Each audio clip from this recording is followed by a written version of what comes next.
الحمد لله رب العالمين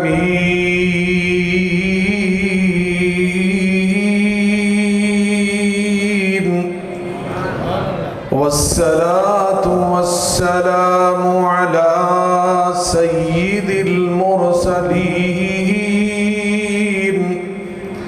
وعلى آله وصحبه أجمعين سبحانك لا علم لنا إلا ما علمتنا إنك أنت العليم الحكيم رب اشرح لي صدري ويسر لي أمري واحلل عقدة من لساني يفقه قولي أما بعد فأعوذ بالله من الشيطان الرجيم بسم الله الرحمن الرحيم يا أيها الذين آمنوا قوا أنفسكم وأهليكم نارا وقودها الناس والحجارة عليها ملائكة غلاظ شداد عليها ملائكة غلاظ شداد لا يعصون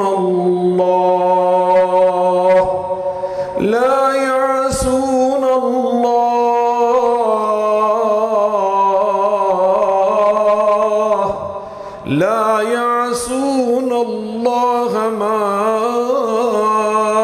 أمرهم ويفعلون ما يؤمرون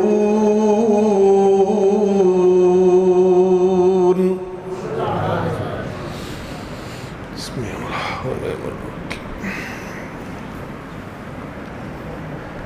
ہر قسم کی حمد و ثنا بزرگی برتری بڑائی کبریائی اللہ رب العالمین کی ذات بابرکات کے لیے ان گنت لاتعداد اور بے شمار درود و سلام سید الاولین والآخرین رحمت للعالمین صاحب قرآن پیغمبر آخر الزمان ہم سب کے ہادی و رہنما جناب محمد مصطفیٰ احمد مجتبیٰ صلی اللہ علیہ وعلا آلہ وسلم کی ذات گرامی پر ہوں۔ بزرگان من، برادران ملت، لائق صد احترام میری ماں اور بہنوں، میں سب سے پہلے اللہ رب العالمین کا بے پناہ شکر ادا کرتا ہوں کہ جس نے مجھے توفیق عطا فرمائی اور میں اس تاریخی چک جو ہمارے اسلاف، ہمارے بزرگان حضرت محدث العصر مولانا حافظ عبداللہ روپڑی صاحب رحمہ اللہ تعالی اور سلطان مناظرین حضرت مولانا حافظ عبدالقادر روپڑی رحمۃ اللہ تعالی علیہ اور خطیب پاکستان حضرت مولانا حافظ اسماعیل روپڑی رحمہ اللہ تعالی ان کے علاقے سے ہجرت فرما کر اس علاقے میں آباد ہونے والے بزرگوں نے، بھائیوں نے، ساتھیوں نے، ہمارے اسلاف نے اس چک کو آباد فرمایا اور روپڑیوں کے نام سے موصوف فرمایا، تو میں اس چک میں حاضر ہو کر اس خوبصورت مسجد کو دیکھ کر، آپ جیسے پرجوش اپنے دینی بھائیوں کو دیکھ کر انتہائی دلی خوشی اور مسرت محسوس کر رہا ہوں۔ دعا گو ہوں کہ اللہ تعالی ہماری اس حاضری کو قبول فرمائے اور جن نیک مقاصد کے حصول کے لیے اس کانفرنس کا انعقاد اور اہتمام فرمایا گیا ہے، اللہ اپنی رحمت کے ساتھ وہ تمام مقاصد پورے فرمائے۔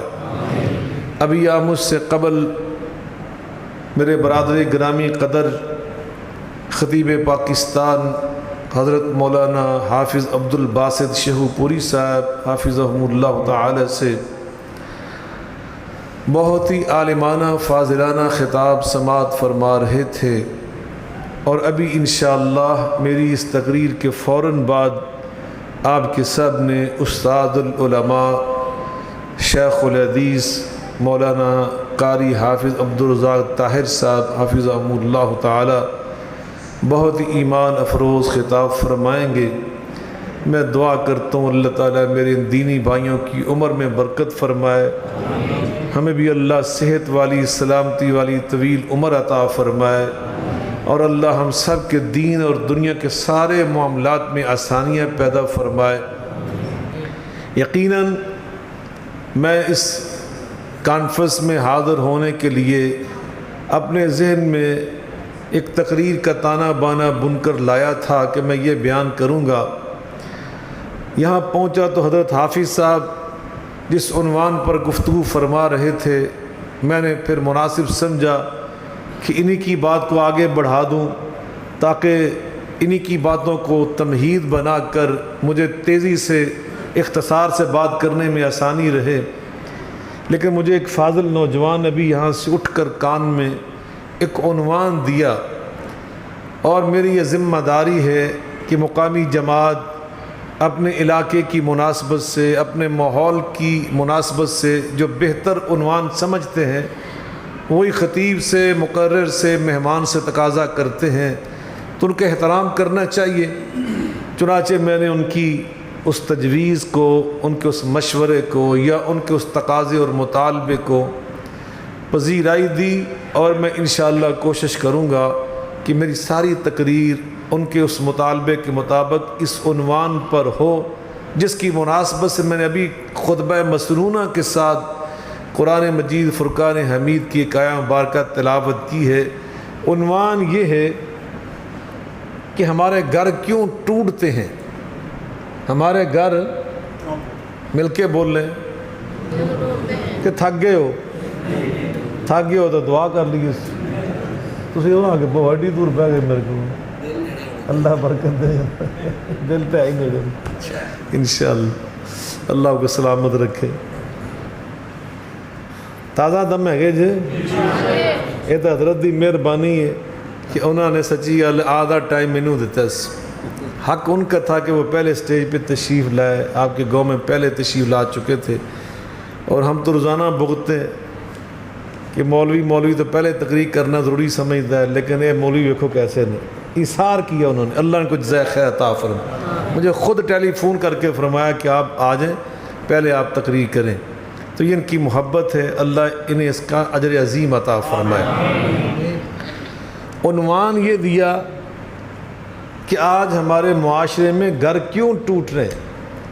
ابھی پچھلے ہفتے میرا ایک ٹی وی پروگرام تھا، اور اس پروگرام میں ہمارا موضوع یہ تھا کہ خلا لینا اتنا آسان ہو چکا ہے پاکستان کی عدالتوں میں کہ بعض اوقات خامد کو اطلاع بھی نہیں ہوتی اور خلا ہو چکا ہوتا ہے اور گھر ٹوٹ جاتا ہے۔ تو یہ گھر کیوں ٹوٹ رہے؟ انشاءاللہ میں کوشش کروں گا کہ صرف 20 یا 25 منٹ یا حد 30 منٹوں میں اپنی بات کو سمیٹ لوں اور اسی عنوان پر بات کروں۔ اللہ تعالیٰ نے قرآن مجید فرقان حمید میں ہمیں ایسے اصول زندگی سکھائے ہیں، اور نبی کریم رؤوف الرحیم محسن انسانیت صلی اللہ علیہ وآلہ وسلم نے ہمیں انہی اصولوں کی تفصیلات بیان کر کے بھی اور عمل کر کے بھی دکھائی، جن پر عمل پیرا ہو کر آج بھی ہم اپنے گھروں کو جنت کا نمونہ بنا سکتے ہیں۔ نبی کریم علیہ السلام نے فرمایا خیر متاع الدنیا، آقا فرماتے ہیں دنیا کلھا متاع، دنیا کی ساری زندگی یہ ایک فائدہ ہے، اللہ کی نعمتوں کا نام ہے۔ ابھی ہم کنو کھا رہے تھے، کنو اللہ کی نعمت، امرود کھا رہے ہیں اللہ کی نعمت، بیر کھا رہے ہیں اللہ کی، مل کے بولیں۔ یہ جو پھل فروٹ آپ کھاتے ہیں نا پاکستان میں، ایسے پھل فروٹ دنیا میں کہیں اور نہیں ہے۔ یہ بھی میں آپ کو بتا دوں، پاکستان کے کنو جیسا کنو دنیا میں کہیں نہیں۔ میں آج ایک پڑھ رہا تھا، آج میں نے عجیب ایک آرٹیکل پڑھا، ایک آدمی نے پاکستان، اس نے خواب دیکھی کہ میں نے، وہ امریکہ میں رہتا ہے، کہ امریکہ میں ایک بہت بڑا میں نے ہوٹل بنایا ہے جس میں پکانے والے برتن بھی مٹی کے ہیں اور جن میں میں کھانے پیش کر رہا ہوں وہ بھی مٹی کے ہیں۔ چنانچہ اس نے بڑی مصیبتوں کے ساتھ پاکستان سے وہ مٹی کے برتن بنوائے، خیر وہ بڑی مشکلات سے امریکہ میں لے جانے میں کامیاب ہوا، تو وہاں انہوں نے پابندی لگا دی کہ فلاں فلاں فلاں ملکوں سے مٹی کے برتن، اٹلی کا پتہ نہیں کس کس ملک کا نام لکھا ہے، ہم نے برتن منگوائے، لیکن ان میں تحقیق کے بعد ایسی چیزیں نکلی ہیں جو ہمارے امریکہ میں قابل استعمال نہیں ہو سکتی، نقصانات ہیں۔ جب انہوں نے اس کے برتن بھی لیبارٹری میں بھیجے جو پاکستان کی مٹی سے بنے تھے، تو اس لیبارٹری نے جو وہاں اس کو سرٹیفکیٹ جاری کیا ہے، اس میں انہوں نے لکھا ہے کہ یہ عجیب کسی کمپنی میں بنے ہیں، کسی فیکٹری میں بنے ہیں، کہ جنہوں نے اس قدر اہتمام کیا ہے کہ ان میں ایک جراثیم بھی نہیں ہے۔ اور اس نے لکھا کہ مجھ سے مطالبہ کیا اس فیکٹری کا نام بتاؤ، اس کارخانے کا نام بتاؤ، تاکہ ہم لکھ دیں کہ امریکہ میں اگر اس کمپنی کا برتن آئے گا تو آج کے بعد اس کو چیک نہیں کیا جائے گا۔ تو اس نے مسکرا کے لکھا، میں کو کیسے بتاؤں کہ یہ پاکستان میں کسی کارخانے نے نہیں بنا ہے، میرے گاؤں کے ایک کمہار نے بنا ہے۔ یعنی پاکستان کی مٹی میں اللہ نے اتنی برکت رکھی، اتنی تاثیر رکھی ہے، جو عام تم کھاتے ہو دنیا میں کسی کے پاس نہیں۔ تو میں عرض کر رہا تھا، نبی پاک صلی اللہ علیہ وسلم فرماتے ہیں الدنیا کلھا متاع، یہ دنیا جو ہے یہ ساری کی ساری اللہ کی نعمتوں کا نام ہے۔ وخیر متاع الدنیا المرأة الصالحہ، مگر ان ساری نعمتوں میں سب سے بہترین نعمت نیک بیوی کا نام ہے۔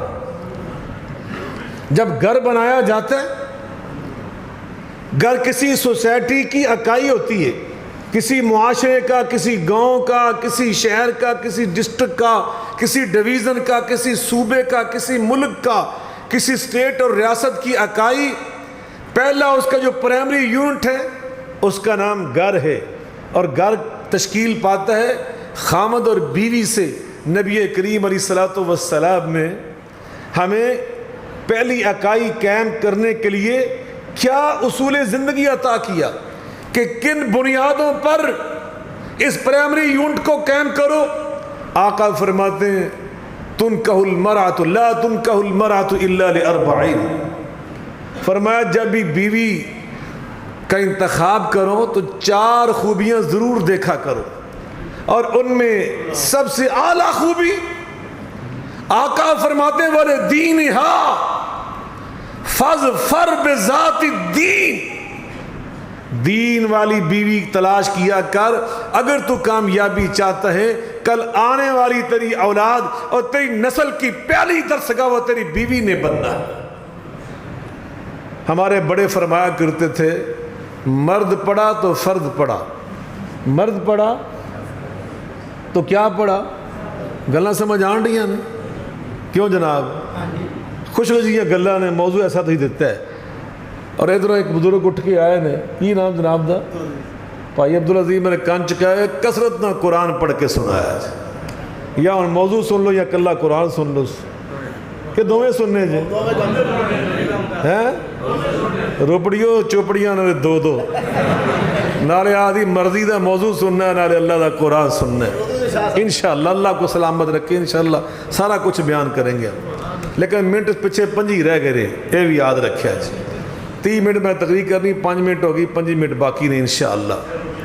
میرے آقا علیہ السلام نے فرمایا جزاکم اللہ خیرہ، فَاظْفَرْ بِذَاتِ الدِّينِ، اگر اس یونٹ کو کامیاب بنانا چاہتے ہو تو اس گھر میں اس کو لا کے بٹھاؤ جو بیوی تیری دین والی، جو بیوی تیری، مل کے بولیں، زور سے بولیں، دیندار بیوی۔ اسلاف فرمایا کرتے تھے مرد پڑا تو فرد پڑا، خاتون پڑی تو خاندان پڑا۔ جو خاتون ہے اس نے پورا خاندان اس کو سبق دینے۔ آپ اپنے آپ پہ غور کریں، میں اپنے آپ پہ غور کر رہا ہوں، کتنی دین کی ایسی باتیں ہیں اور کتنی اتنی دعائیں ہیں نبی پاک صلی اللہ علیہ وسلم کی جو مجھے اور آپ کو یاد ہیں، جو ہم نے مدرسے میں بعد میں آ کے پڑھی تھی یا سنی تھی یا سیکھی تھی۔ پہلے وہ دعائیں ہمیں ہماری ماں نے یاد کروائی۔ سونے کی دعا میرا خیال کوئی ایسا بچہ نہیں کہ جن وہ دعا دی ماں یاد نہیں کروا دی۔ کیوں جی ایسے ہی ہے؟ ٹلے ٹلے بولن ڈے ماما نو ویری کو نہیں نا موبائل تو، اس واسطے میرا تو ٹلے ہو گئے جی۔ نہیں الحمدللہ بھی ہیں ایسے گھر، ہماری بیٹیاں ایسی ہیں، ہماری بہنیں ایسی ہیں جو اپنے بچوں کو سونے سے پہلے سونے کی دعا یاد کرواتی ہیں، کلمہ یاد کرواتی ہیں، اعوذ باللہ یاد کرواتی ہیں، بسم اللہ پڑھاتی ہیں، سورہ فاتحہ یاد کرواتی ہیں۔ کتنی مسنون دعائیں جب مائیں ایسی دو گے نا اپنے بچوں کو جو انہیں اللہ اور اللہ کے رسول کی باتیں سنائیں گی، ان کے دل میں اللہ اور رسول کی محبت بٹھائیں گی۔ ابھی حضرت مولانا حافظ عبد الباسط صاحب صحابہ کرام اہل بیت طہار کی باتیں آپ کو سنا رہے تھے۔ کتنے صحابہ کے نام ہیں جو مجھے اور آپ کو اس وقت سے یاد ہیں جب وہ نام ہم نے اپنی ماں سے وہ سنے تھے، اہل بیت کے نام ان سے سنے تھے۔ اپنا گھر اس بنیاد پہ قائم کرو، اور اپنی بیٹی کے لیے جو شوہر تلاش کر رہے ہو نا، نبی پاک صلی اللہ علیہ وسلم نے اس کی بھی ہمیں رہنمائی فرمائی، وہ کیسا ہونا چاہیے۔ سنادا کہ رہن دا کیوں جناب، عمل تو سی کرنا کو نہیں، مرضی تو سی اپنی کرنی، لیکن میں قربان جو اللہ کیا فرما رہا ہے، وَمَا كَانَ لِمُؤْمِنٍ وَلَا مُؤْمِنَةٍ إِذَا قَضَى اللَّهُ وَرَسُولُهُ أَمْرًا، آواز اچھی کرو، وَمَا كَانَ لِمُؤْمِنٍ وَلَا مُؤْمِنَةٍ إِذَا قَضَى اللَّهُ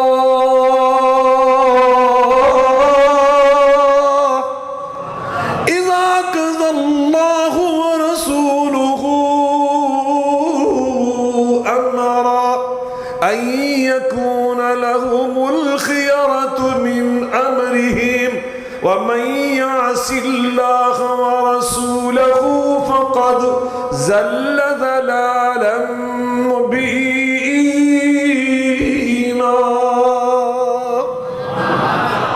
اللہ اور اللہ کے رسول صلی اللہ علیہ وسلم جو تمہیں تعلیم دیں اس کی اطاعت کرو، یہ تمہارے مومن ہونے کی نشانی ہے۔ نبی پاک صلی اللہ علیہ وسلم نے کیا رہنمائی فرمائی، بیٹی، بانجی، بتیجی، پوتی، نواسی، ان کے لیے رشتہ، بہن کے لیے رشتہ تلاش کرو تو کیسے انسان کا اذا اتاکم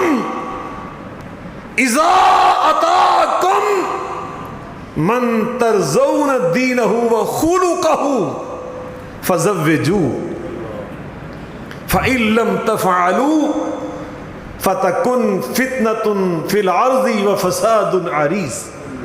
آقا علیہ السلام فرماتے ہیں اس کا انتخاب کرو اپنی بیٹی کے رشتے کے لیے کہ جس کا دین اچھا ہو، جس کا اخلاق اچھا ہو، جس کا اخلاق اچھا، سیرت اچھی، شہرت اچھی، دین والا، نماز روزے کا پابند، اللہ کی مخلوق کے ساتھ اس کے معاملات اچھے۔ فرمایا اس سے رشتہ طے کر لو۔ اگر تم نے ایسا نہ کیا تو پھر نتیجہ کیا نکلے گا، فَتَكُنْ فِتْنَةٌ فِي الْعَرْضِ وَفَسَادٌ عَرِيضٌ، پھر اللہ کی زمین فتنوں سے بھر جائے گی، فساد سے بھر جائے گی، طلاقیں ہو رہی ہیں، خلا ہو رہا ہے، لڑائیاں ہو رہی ہیں، فتنہ کھڑا گھروں میں۔ تو یہ ہے سب سے پہلی بنیاد۔ میرے بھائیوں، اگر اس بنیاد پہ گھر بنائے جائیں گے تو انشاءاللہ ان گھروں میں انتشار نہیں ہوگا، اللہ کی رحمت نازل ہوگی۔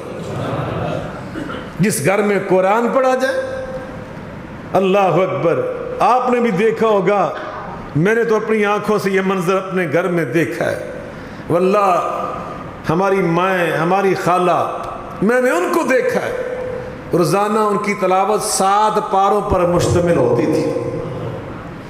ان کی منزل جو روزانہ کی 7 پارے ہوتی تھی، اور جس گھر میں 7 پارے قرآن پڑھا جائے اس گھر میں شیطان داخل ہو سکتا ہے؟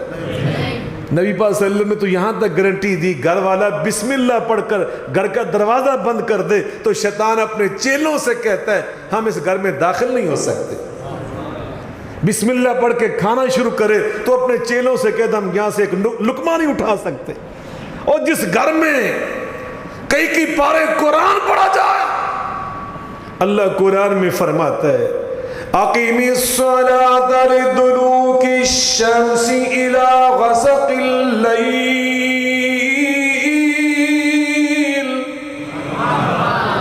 اقیم الصلاۃ لدلوک الشمس الی غسق اللیل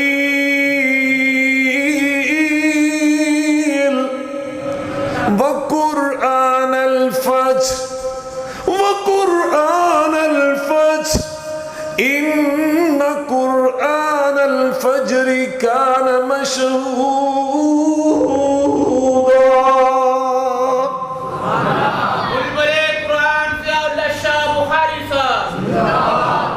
میرا خیال میرا نام بڑا لمبا ہے، اللہ کا بھی کہتا ہوں جوڑ لیا بھول جاؤ کہ میرا نام ہی۔ اللہ کو سلامت رکھے، اللہ کو جزائے خیر عطا فرمائے۔ توجہ ہے آپ کی، جذبہ ہے سننے کا۔ 20 منٹ رہ گئے، پیچھے 10 منٹ ہو گئے جی انشاءاللہ۔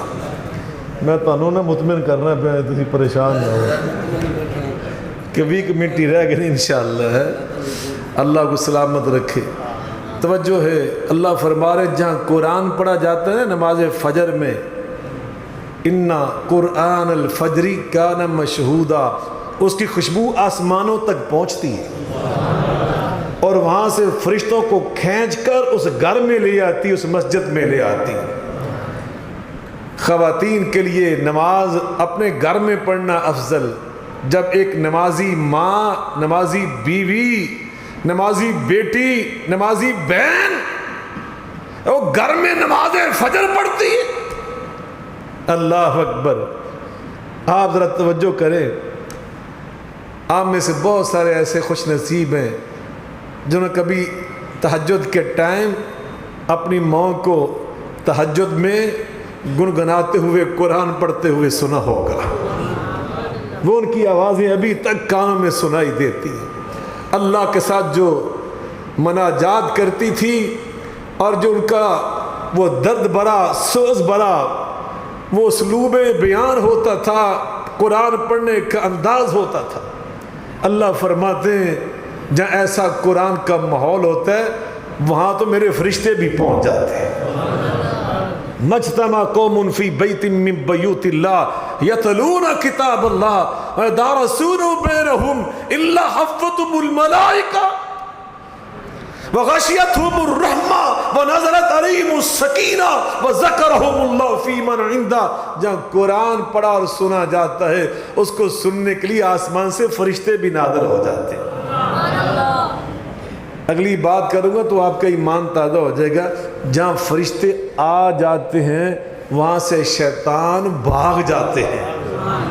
یہ قرآن میں اللہ نے بیان کیا، میدان بدر تھا، جب آئے نا آسمان سے فرشتے تو شیطان نے سرداران قریش کو چھوڑ دیا اور دوڑ لگا دی، کہتا ہے انی ارا ما لا ترون، میں اس واسطے بھجیا جانا ہے جو مینوں نظر آنڈے تو انہوں نظر نہیں آنڈے۔ فرشتوں کو دیکھ کر شیطان دوڑ لگا دیتے، اللہ اکبر۔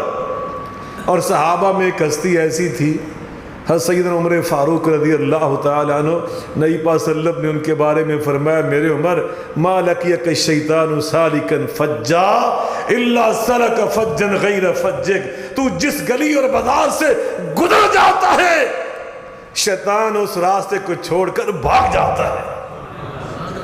فرشتوں کو دیکھ کر شیطان بھاگ جاتے ہیں، اور شیطانوں کے بھاگنے کا مطلب یہ ہے وہ نحوستیں، نجاستیں، خباستیں اور کثافتیں، بیماریاں، امراض، بے برکتی وہ بھی ساتھ لے جاتے ہیں، اور فرشتے جب آتے ہیں اللہ کی ساتھ رحمتیں لے کے آتے ہیں، خوشیاں لے کے آتے ہیں، مسرت لے کے آتے ہیں، شفا لے کے آتے ہیں، خیر لے کر آتے ہیں، بھلائیاں لے کر آتے ہیں، اور اللہ کی طرف سے فضل و کرم لے کے آتے ہیں۔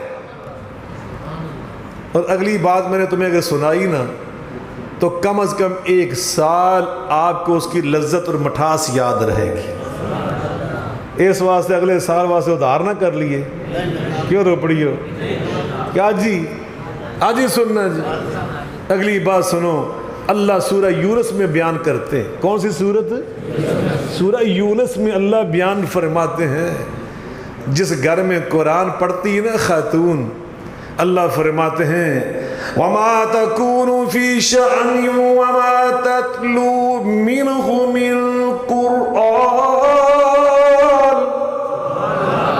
وَمَا تَكُونُ فِي شَأْنٍ وَمَا تَتْلُو مِنْهُ مِنْ قُرْآنٍ وَلَا تَعْمَلُونَ مِنْ عَمَلٍ إِلَّا كُنَّا عَلَيْكُمْ شُهُودًا إِذْ تُفِيضُونَ فِيهِ وَمَا يَعْزُبُ عَنْ رَبِّكَ مِنْ مِثْقَالِ ذَرَّةٍ فِي الْأَرْضِ وَلَا فِي السَّمَاءِ وَلَا أَصْغَرَ مِنْ ذَلِكَ وَلَا أَكْبَرَ إِلَّا فِي كِتَابٍ مُبِينٍ۔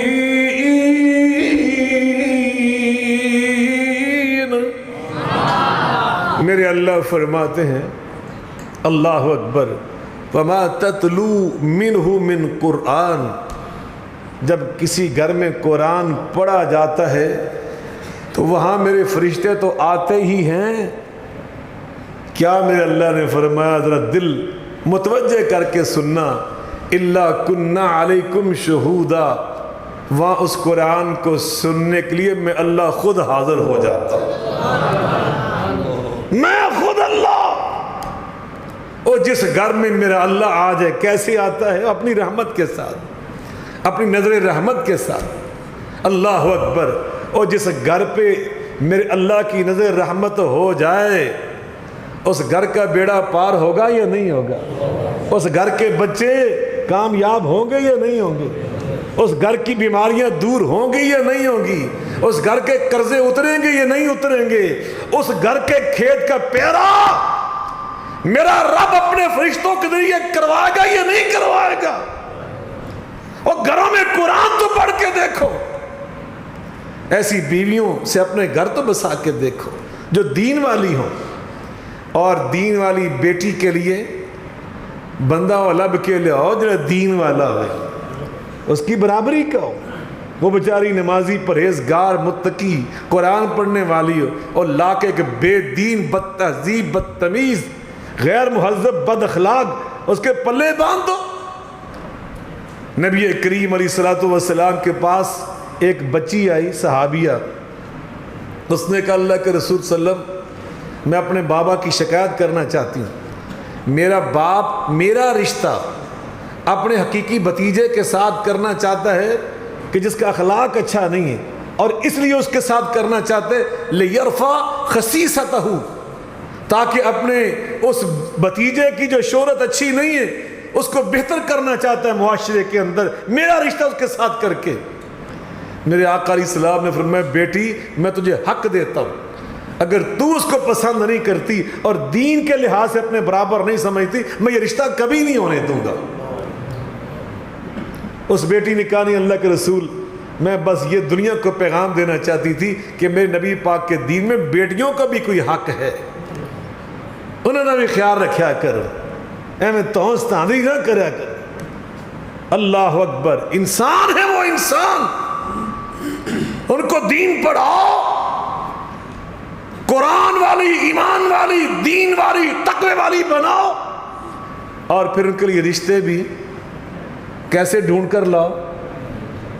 اچھی ماں کسی گھر میں ہوگی نا تو پھر بچوں کی تربیت کا ہم سوچ سکتے کہ اچھی تربیت ہوگی۔ سیدنا عمر فاروق رضی اللہ تعالیٰ دور خلافت ہے، ایک بابا جی آگے شکایت لے کر کہ میرا بیٹا بڑا بدتمیز ہے، اس نے مجھے بہت تنگ کیا ہے، میرا دل دکھایا۔ جناب فاروق اعظم بڑے پرجلال امیر المؤمنین، اس نوجوان کو بلا لیا گیا۔ آپ نے جب اس کو ڈانٹا اور جھڑکا، تمہیں شرم نہیں آتی؟ تیرا باپ بوڑھا، تم اس کا دل خراب کرتے ہو۔ اس نوجوان نے جو عذر پیش کیا، حضرت عمر فاروق اس عذر کو سن کر بالکل ٹھنڈے ہو گیا، آپ کا غصہ ختم ہو گیا، آپ نے اس نوجوان کو معاف کر دیا اور بابا جی کو آپ نے جھڑکا۔ وہ عذر پتہ کیا پیش کیا؟ وہ سنیے ذرا۔ اس نے کہا امیر المؤمنین میرے بابا سے پوچھو اس نے مجھے ماں کیسی دی ہے۔ جب اس نے مجھے ماں علم سے آری، عمل سے آری، ایسی ماں دی جس نے میری کوئی تربیت کی نہیں۔ جب آپ نے تحقیق کی تو بابا جی نے تصدیق کی میرا بیٹا سچ کہہ رہا ہے، تو آپ نے فرمایا پھر شکایت کس چیز کی؟ اپنے آپ کو ملامت کرو کہ تو اپنے بیٹے کو اچھی ماں بھی نہ دے سکا۔ تو میرے بھائیوں، سب سے پہلا اپنا گھر بناؤ، قائم کرو یہ یونٹ تو دین کی بنیاد پر، ایمان کی بنیاد پر، اچھے اخلاق کی بنیاد پر۔ اور جب یہ اللہ قائم کر دے تو پھر دوسرا کام ہم نے کیا کرنا ہے وہ اللہ نے خود ہمیں سکھایا۔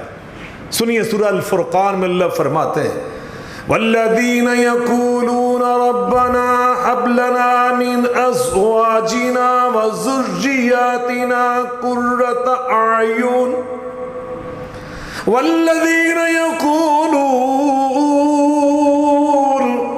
ربنا هب لنا من ازواجنا وذریاتنا قرۃ اعین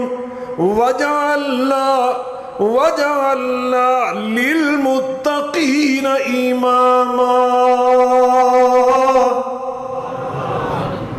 دوسرا کام آپ نے اللہ سے دعائیں مانگنی ہیں، یا اللہ میری بیوی کو ایسا بنا دے کہ جس کو دیکھ کر میری آنکھیں ٹھنڈی ہو جائیں۔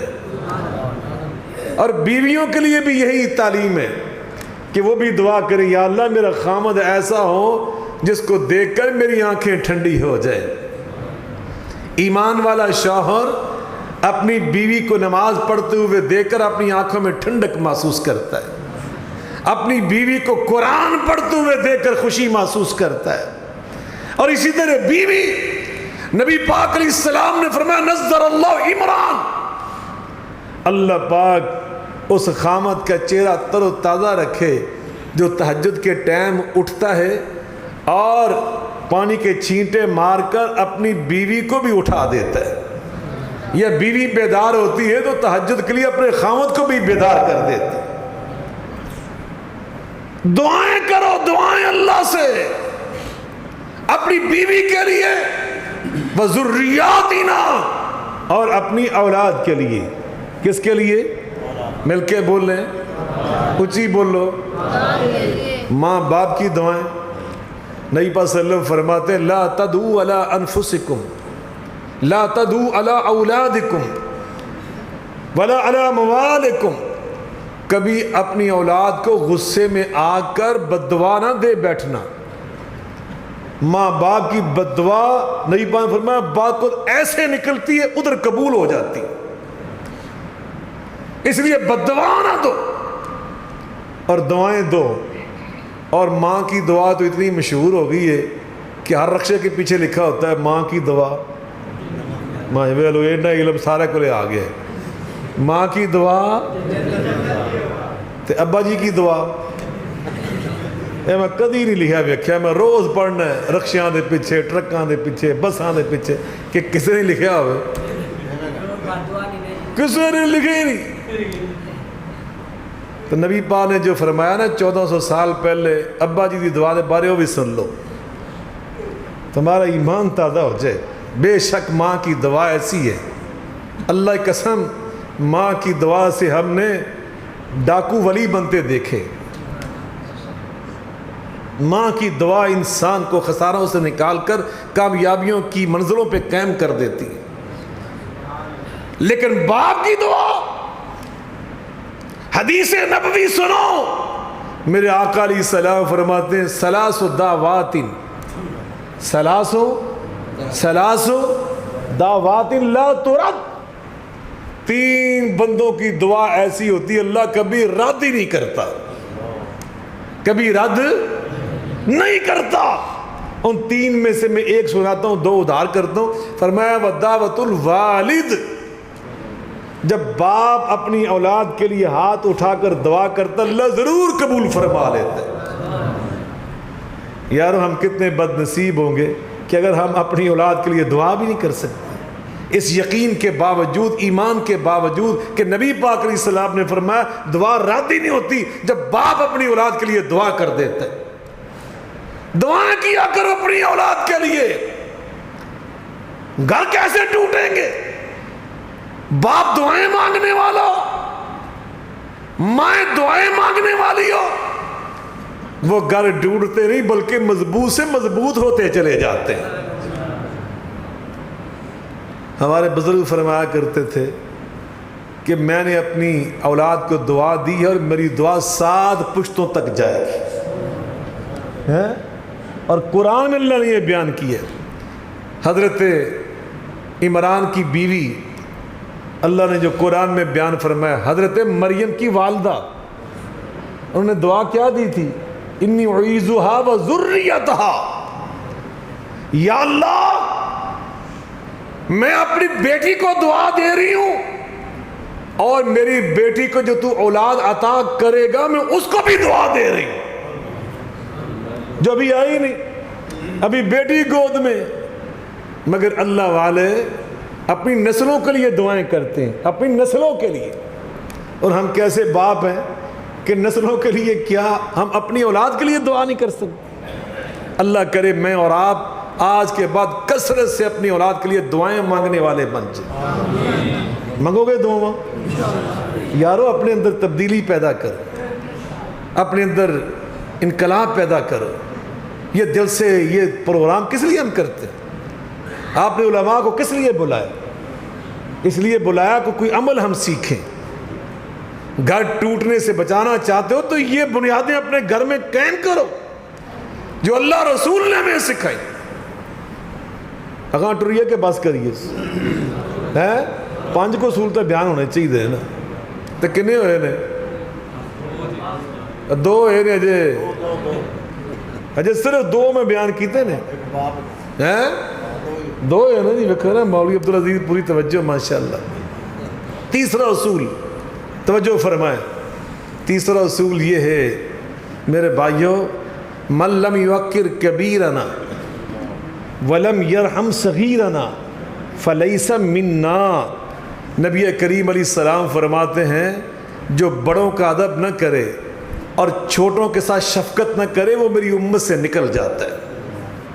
اب گھر میں صرف خامد بیوی نہیں ہے، بلکہ تیسرا اصول یہ ہے، نبی پاک صلی اللہ علیہ وسلم فرماتے ہیں خیرکم لأہلہ وانا خیرکم لأہلی، تم میں سے بہترین اخلاق والا بندہ وہ اللہ کے ہاں شمار ہوتا ہے کہ جو اپنی بیوی کے لیے اچھے اخلاق والا ہے، اور میں تم میں سب سے زیادہ اپنی بیویوں کے ساتھ اچھے اخلاق والا شوہر ہوں۔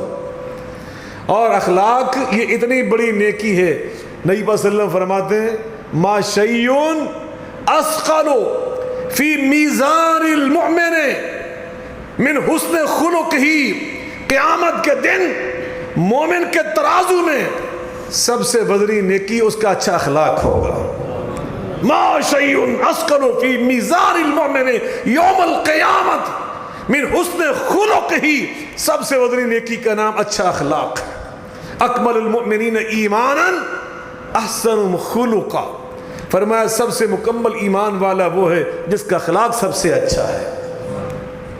باہر تو بڑے ہنسدے کھیڑ دینے تک کر جاندے ہیں جلاد بن جاندے ہیں، یہ کوئی اچھا اخلاق نہیں ہے۔ تو یہ تیسرا اصول ہے اپنی بیوی کے لیے شوہر کا اچھا اخلاق۔ تو بیوی کا اخلاق کیسا ہونا چاہیے؟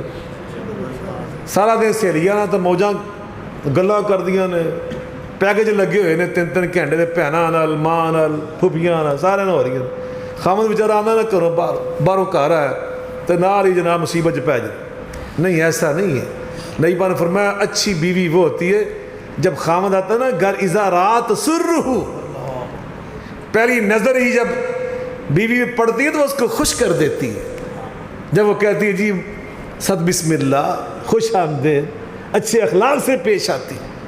اللہ کرے ہمارے گھروں کا ماحول ایسا بن جائے، شوہر آئے تو خوش السلام علیکم، خیریت ہے آپ، وہ بھی اچھے انداز سے استقبال کرے، بچے اچھے انداز سے استقبال کرے۔ تو چوتھا اصول یہ ہے، اب اس گھر میں بوڑھے ماں باپ بھی ہوتے ہیں، بعض اوقات دادی نانی بھی ہوتی ہے۔ کیوں جناب؟ ہوندہ کہ نہیں ہوندہ؟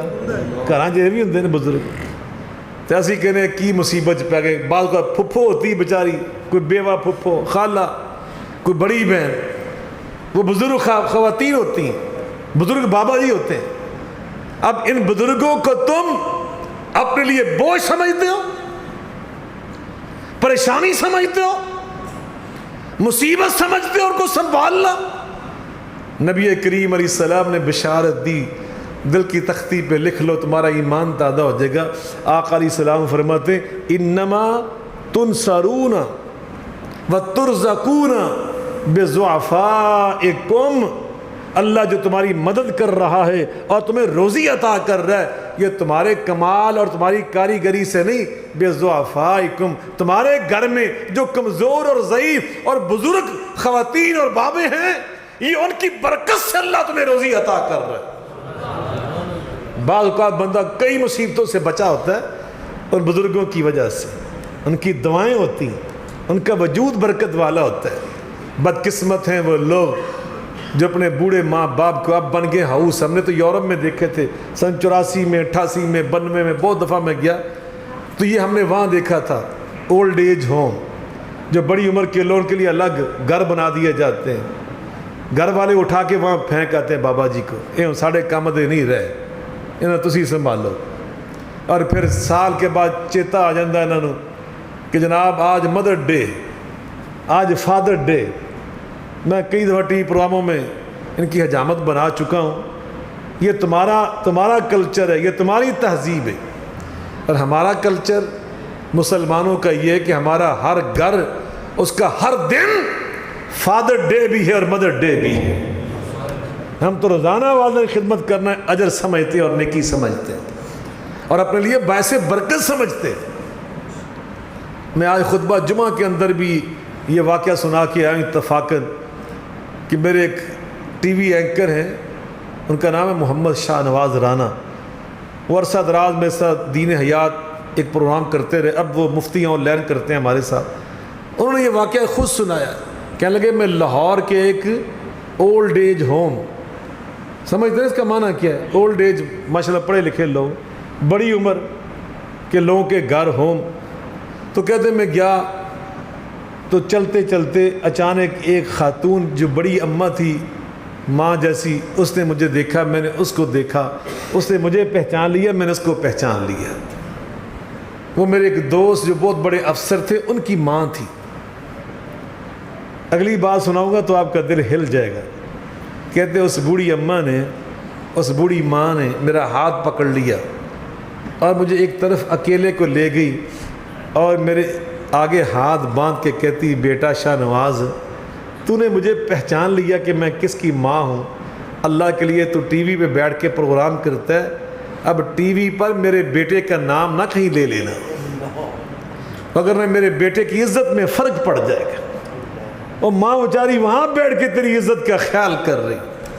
تم کیسے بدقسمت ہو، کیسے بدنصیب۔ تو میں عرض کر رہا ہوں، اگر گھر ٹوٹنے سے بچانا چاہتے ہو، اپنے گھروں میں جو بزرگ باپ ہے، دادا ہے، نانا ہے، پھپھو ہے، خالہ ہے، ماں ہے، دادی ہے، نانی ہے، ان کو باعث برکت سمجھو کہ کہ یہ برکت والے لوگ ہیں۔ پھر حدیث پاک کے الفاظ سنو، انما تنصرون، تمہاری مدد کی جاتی ہے، وترزقون، تم رزق دیے جاتے ہو۔ کس وجہ سے؟ تمہارے کمال سے، تمہارے علم سے، تمہاری کاریگری سے، تمہاری ہوشیاری سے نہیں، بضعفائکم، تمہارے ضعیف لوگوں کی برکت سے۔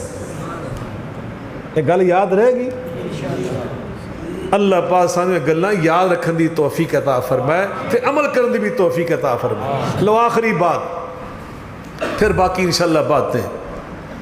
گھر ٹوٹنے سے بچانا چاہتے ہو نا، تو میرے بھائیوں اپنی اولاد کو کبھی لقمہ حرام نہ کھلاؤ۔ حرام روزی اس کے برے نتائج، جن گھروں میں حلال و حرام کی تمیز نہیں نہ رہتی، فرق نہیں رکھتا باپ، الرجال قوامون علی النساء بما فضل اللہ بعضهم علی بعض وبما انفقوا، گھر پہ خرچہ کرنا تمہاری ذمہ داری ہے، عورتوں کی ذمہ داری۔ اگر عورت ٹیچر لگی ہوئی ہے، لیڈی ڈاکٹر ہے، استانی ہے، ہماری کوئی بہن، تو وہ جو اپنی تنخواہ لے کے آ رہی ہے اس کا حق ہے، وہ آپ کو دے یا نہ دے، آپ کے گھر پہ خرچ کرے نہ کرے یہ اس کی مرضی ہے، لیکن گھر پہ خرچ کرنا یہ مرد کی ذمہ داری۔ یہ کس کی ذمہ داری؟ اونچی بولو۔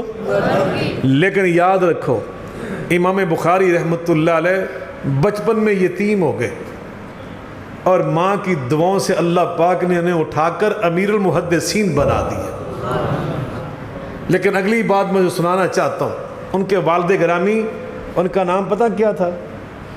کی نام سی امام بخاری دے ابا جی دا؟ تسی سارا کوئی دسی جاؤ، انہوں نے پوچھ لین دو، تو انہوں نے پتہ ہے ماشاءاللہ، تاکہ انہوں نے گلاں یاد رہن، میں تاں نہ پوچھنا پہ۔ امام بخاری دا آدھا نام کی سی؟ ماشاءاللہ، تو یہ پڑھے لکھے بزرگ ہو۔ محمد بن اسماعیل، ان کا اپنا نام تھا محمد، جو میرے نبی پاک صلی اللہ علیہ وسلم کا نام، اور ان کے ابا جی کا نام تھا اسماعیل۔ جناب اسماعیل، وہ امام بخاری ابھی بہت ہی چھوٹے تھے، وہ فوت ہو گئے۔ اللہ اکبر۔ اور امام محمد بن اسماعیل فرماتے ہیں کہ میرے ابا جی نے جو ہمارے لیے پیسہ چھوڑا نا، جس پیسے سے وہ پڑھنے کے لیے دوسرے ملکوں میں گئے تھے، فرماتے ہیں انہوں نے فرمایا میری اماں جان سے کہ یہ امانت سنبھال لو میرے بچوں کی تعلیم کے لیے، اور ساتھ فرمایا لا عالم درہما واحدا من حرام، میں پورے یقین سے کہہ سکتا ہوں میری اس روزی میں ایک حرام کا دینار، ایک حرام کا درہم بھی نہیں۔ دینار تو بڑا ہوتا تھا سونے کا، چاندی کا درہم بھی نہیں۔ اللہ اکبر۔ امام بخاری رحمۃ اللہ علیہ ایسے ہی محدثوں کے سردار نہیں بن گئے، باپ نے حلال روزی کا اہتمام کر کے ان کی ماں کے ہاتھ میں تھمایا تھا۔ اللہ کرے آپ سلامت رہیں، اللہ ہمیں سلامت رکھنے اپنے بچوں کے سروں پر۔ ہمیں اہتمام کرنا ہوگا، اپنے گھر میں حرام روزی نہ لے کر جائیں، رزق حلال لے کر جائیں، انشاءاللہ اس کی خیر ہے، اس کی برکت ہی برکت ہے۔ ہمارے گھروں میں اللہ بیماریاں نہیں آنے دے گا، اللہ پریشانیاں نہیں آنے دے گا، مصیبتیں نہیں آنے دے گا، بچے ہمارے باغی نہیں ہوں گے، سرکش نہیں ہوں گے، نافرمان نہیں ہوں گے، بد تہذیب نہیں ہوں گے، بدتمیز نہیں ہوں گے، ان کا اخلاق بلند ہوگا، ان کی زبانوں پر تہذیب اور تمیز ہوگی، وہ دوسروں سے بھی ملیں گے تو دیکھنے والا کہے گا اس کے والدین نے اس کی تربیت اچھی کی ہے، اس کی تربیت، مل کے بولیں، زور سے بولیں۔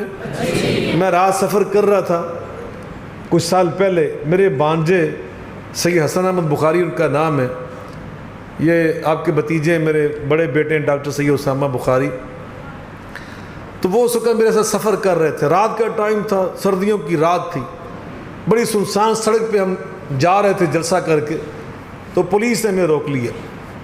خیر ان کا حق ہے روکنا، میں نے اپنے ڈرائیور کو کہہ رکھا ہے پولیس روکے رک جاؤ، ہمارا فرض ہے، وہ ہماری حفاظت کے لیے کھڑے ہیں، ان کا حق ہے۔ گاڑی انہوں نے روک لی، جو دو بندے آئے نا ہمیں دیکھنے کے لیے، ایک کا اخلاق بڑا پست تھا، اس کا انداز بڑا غلط تھا، جو اخلاق سے گرا وہ انسان کا انداز ہوتا ہے وہ انداز تھا، اور دوسرے کا انداز بالکل اس کے الٹ تھا، وہ اخلاق والا، میٹھی زبان والا۔ تو میرے بانجے سے رہا نہ گیا، جب ہم چلنے لگے نا فارغ ہو کر، تو اس نے کہا کہ یقیناً آپ کے والدین نے آپ کی تربیت اچھی کی ہے۔ دوسرے سے کچھ نہیں کہا کہ تیرے ماں پیو نے تیری تربیت اچھی نہیں کی تھی، انہوں نے چھاڑ دیتا۔ اور جس نے اچھا اپنا اخلاق دکھایا نا، صرف اس سے کہا کہ آپ کے والدین نے آپ کی تربیت اچھی کی ہے، اچھی نہیں کی وہ تو کہا ہی نہیں نا، اس کو چھوڑ دیا۔ انہوں اپنے سمجھ آ گئی کہ انہوں کیوں کیا جا رہا ہے۔ والدین کی اچھی جو تربیت ہوتی ہے وہ انسان کی پوری زندگی اس کے ساتھ رہتی ہے۔ آپ اپنے گھروں میں رزق حلال کے اہتمام کریں گے نا، اللہ کی قسم اٹھا کر کہتا ہوں، اللہ کی قسم اٹھا کر کہتا ہوں، اللہ فرشتے نازل کر کے تمہارے بچوں کی تربیت کے معاملے میں تمہارا ساتھ دیں گے۔ اللہ فرشتے نازل کرے گا تمہارے گھروں میں۔ ذرا ذمہ داری تو اپنی نبھا کے دیکھو۔ میں دعا کرتا ہوں اللہ مجھے بھی آپ کو بھی اپنے بچوں کی اسی طرح کی تربیت کرنے کی توفیق عطا فرمائے جو میں نے آیا کریمہ پڑھی اس حوالے سے، وَجَعَلْنَا لِلْمُتَّقِينَ إِمَامًا، اس کا اختتام اللہ نے اس پہ کیا۔ وہ کہتے یا اللہ ہماری آنکھیں ٹھنڈی کر، اولاد ایسی عطا کر، بیوی ایسی عطا کر، اور ساتھ پتہ کیا کہتے ہیں، وَجَعَلْنَا لِلْمُتَّقِينَ إِمَامًا، یا اللہ ہماری اولاد کو متقی بنا دے، پرہیزگار بنا دے، اور ہمیں ان کا رہنما بنا دے، ان کے لیے نمونہ بنا دے۔ جو ماں باپ ہوں گے نا اسی طرح کی اولاد ہوگی۔ پیو ہوئے پرلے درجے دا بد زبان بد کلام، یہ بہت کم ہوتا ہے، اللہ مردوں سے زندے نکالتا ہے، یہ بہت کم ہوتا ہے معاشرے میں۔ عمومی طور پہ اصول یہی ہے، جیسا باپ ہوگا نا، الولد سر لابی، ہماری اردو زبان میں کہتے ہیں ماں پہ دی پتا پہ گھوڑا، ماں پہ دی پتا پہ گھوڑا، بہتا نہیں تو تھوڑا تھوڑا۔ ماں باپ کے اثرات ضرور اس کا رنگ اولاد میں نظر آتا ہے۔ میں نے عموماً دیکھا ہے باپ کا جو طرز گفتگو ہوتا ہے نا اولاد کے اندر بھی نظر آتا ہے، باپ کا چلنے پھرنے کا سٹائل اولاد کے اندر نظر آتا ہے۔ اللہ کرے میں اور آپ سب اپنی اولادوں کے لیے اچھا نمونہ بن جائیں۔ اونچی آمین کہو۔ یہ بہت ضروری ہے اگر معاشرے میں امن چاہتے ہو، اس ملک کا استحکام چاہتے ہو، دنیا کے اندر ایک اچھا کردار اپنا پیش کرنا چاہتے ہو، تو پھر اس کے لیے کوشش کرو، دعا بھی کرو اللہ مجھے بھی اور آپ کو بھی اپنی اولادوں کے لیے، اپنے اہل خانہ کے لیے، اپنے گھر والوں کے لیے، اپنی بیٹیوں کے لیے، اپنی بیویوں کے لیے اچھا نمونہ بننے کی توفیق عطا فرمائے۔ وآخر دعوانا ان الحمد للہ رب العالمین۔